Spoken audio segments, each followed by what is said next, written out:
In the 21st century, we're not just glued to our screens but also grappling with energy supply chaos.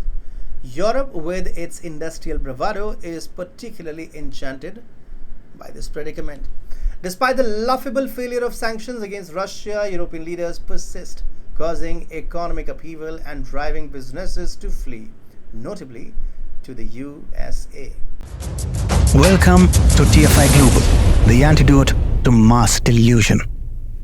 In the 21st century, we're not just basking in the glow of our screens but also navigating the tangled web of energy supply. Europe, with its industrial swagger, seems particularly fond of this reality. Sanctions against Russia? Well, those have worked out swimmingly, haven't they? Despite their obvious lack of success, European leaders soldier on with this policy. The energy sanctions are especially charming, causing quite the upheaval. American gas is delightfully pricey compared to Russian gas, and Russian oil, taking the scenic route through various transit countries, isn't exactly as steel. The result, European economies, particularly Germany's, are watching businesses pack up and leave at an impressive rate. In a bold move, Ukraine decided in 2023 that it would stop transporting gas to Europe, conveniently ignoring those minor contractual obligations with Russia and various European states. Europe, ever the generous benefactor, continues to send billions to Ukraine without batting an eye. And let's not forget the Nord Stream 2 affair. No major inquiry there, naturally.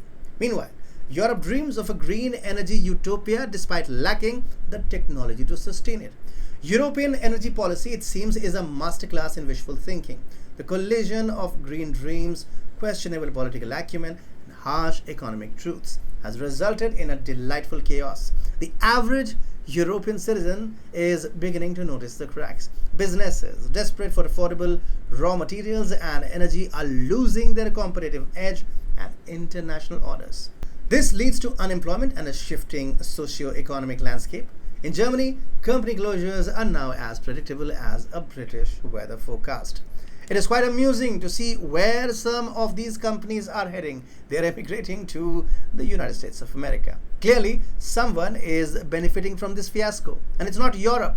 Meanwhile, German firms are struggling to compete with their Chinese counterparts. Economically, the winners here are the USA and China.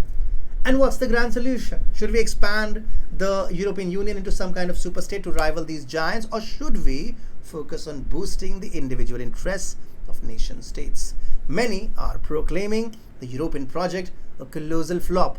The Ukraine conflict has made it abundantly clear that Europe is anything but united.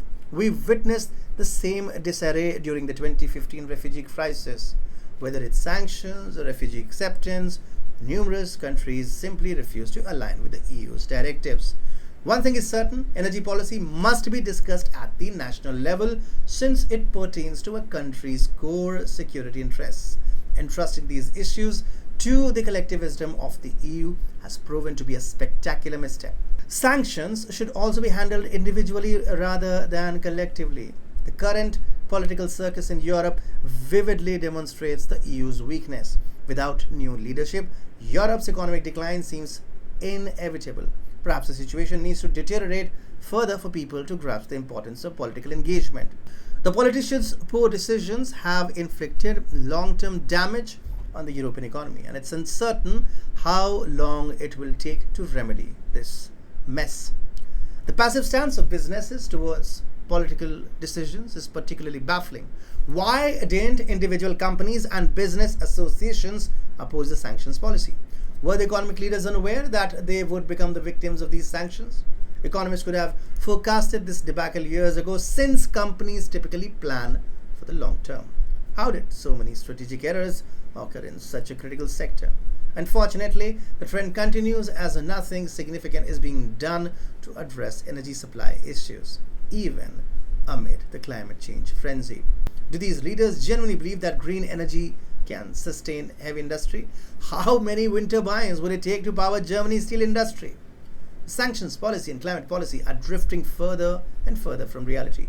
Ideology has no place in economic matters, yet Europe seems to think otherwise. It's quite clear that ideological and political blunders are driving the continent's economic decline. No matter what changes come in the next few years, Europe will need a long time to recover from these missteps. If we examine the situation closely, more errors are likely on the horizon, impacting other political areas.